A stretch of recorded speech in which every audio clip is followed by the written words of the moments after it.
Patuloy po na nakakaapekto ang southwest monsoon o yung hanging habagat sa malaking bahagi ng bansa. Ayon po sa Pag-asa, ngayong Webes, asahan po ang mga pag-ulan at thunderstorm dito sa dako ng Metro Manila, Central Luzon, Ilocos Region, Cordillera Region, Batanes at dito sa dako ng Cagayan. Babala po ng Pag-asa, posible pong magdulot ito ng mga flash floods at landslides ang katamtaman hanggang malakas na buhos ng ulan sa mga naturang lugar. Dahil po sa hanging habagat, magkakaroon din po ng mga pulo-pulong mga pag-ulan sa Western Visayas at sa natitirang bahagi ng Luzon.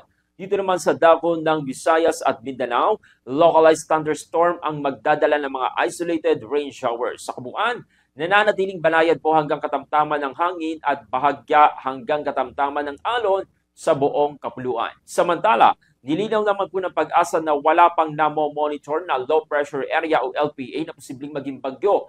Base po yan sa kanilang 2 a.m. advisory. Yan po ang latest weather update. Maging alerto at maghanda palagi, lalo na sa mga lugar na madalas bahain.